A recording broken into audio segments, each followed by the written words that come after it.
Hi friends, welcome to my channel. எல்லாரும் எப்படி இருக்கீங்க? இன்னைக்கு நம்ம வீடியோல என்ன பார்க்க போறோம் அப்படினா சிம்பிளா செய்யக்கூடிய மட்டன் கிரேவி எப்படி செய்யலாம் அப்படிங்கறத வந்து பார்க்க போறோம்.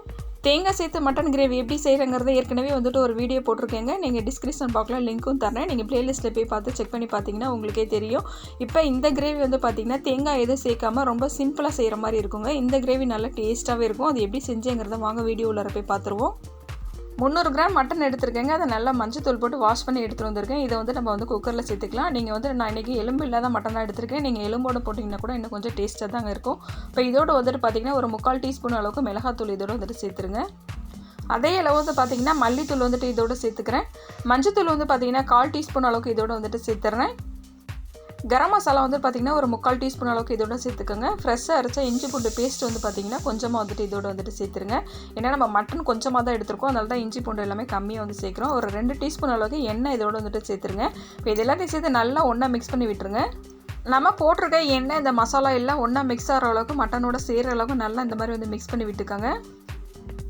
எப்போவுமே வந்து நம்ம பார்த்திங்கன்னா மட்டனை வந்துட்டு தாளிச்சு விட்டதுக்கப்புறம் தான் வேக வைப்போம். ஆனால் இன்றைக்கி வந்து பார்த்திங்கன்னா பச்சையாகவே இந்த மாதிரி வந்துட்டு வேக வச்சுக்கிறோங்க. இப்போ இதுக்கு தேவையான அளவு தண்ணி ஊற்றிக்கலாம். ரொம்ப வந்து தண்ணி நிறையா ஊற்றுறாதீங்க. தண்ணி வந்து ரொம்ப ஊற்றாதீங்க, ஏன்னா நம்ம வந்து இன்றைக்கி கிரேவி தான் செய்ய போகிறோம். அதனால் வந்துட்டு இந்த மட்டன் முழுகிற அளவுக்கு மட்டும் தண்ணி இந்த மாதிரி ஊற்றிக்கோங்க. இப்போ இதை வந்து நம்ம குக்கரில் வந்துட்டு வேக வச்சு எடுத்துகிட்டு வந்துடலாம். ஃபஸ்ட்டு வந்து பார்த்திங்கன்னா ஒரு 4 விசில் வச்சு நான் வந்து வேக வச்சு எடுத்துகிட்டு வந்துட போகிறேங்க. ஒரு 3/4 வாசி வேகிற அளவுக்கு வேக வச்சுக்கோங்க. நம்ம வேக வச்ச மட்டன் பாருங்கள் ஒரு 3/4 வாசி அளவுக்கு நல்லாவே வந்துருச்சு. இந்த மாதிரி வந்து மிக்ஸ் பண்ணி விட்டுட்டு இதை அப்படியே வச்சுருங்க. நம்ம கிரேவி வந்து தாளிக்க ஆரம்பிச்சிடலாம். கடாயை சூடு பண்ணிக்கோங்க. சூடு பண்ணிவிட்டு வந்து பார்த்திங்கன்னா அதில் 2 ஸ்பூன் வந்துட்டு எண்ணெய் ஊற்றிக்கிறேன்.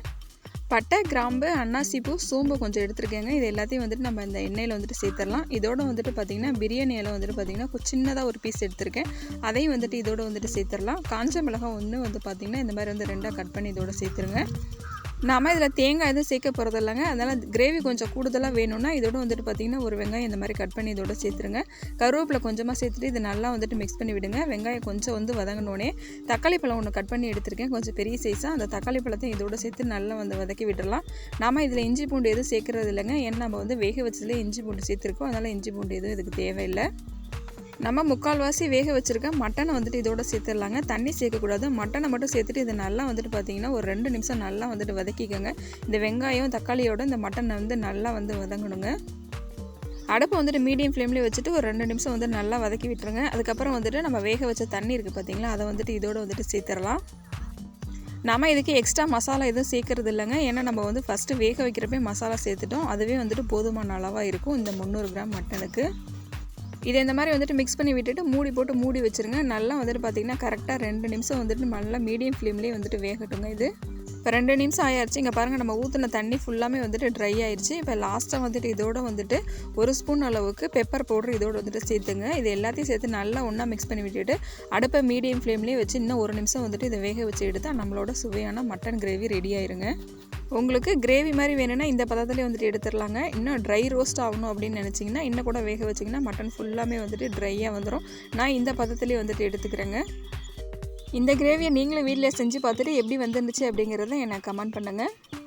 இதே நார்மலாக செய்கிற கிரேவியோட நல்லாவே வந்து டேஸ்ட்டாக இருக்குங்க. நீங்கள் இப்போ தான் நம்ம சேனலை ஃபஸ்ட் டைமாக பார்க்குறவங்களா இருந்தால் சேனலை சப்ஸ்கிரைப் பண்ணிக்கோங்க. அதில் ஆளுங்கிற ஒரு பெல் சிம்பிள் இருக்கும், அதை கிளிக் பண்ணிக்கோங்க. அப்போ தாங்க நான் போடுற ஒவ்வொரு வீடியோ உங்களுக்கு நோட்டிஃபிகேஷனாக வரும்.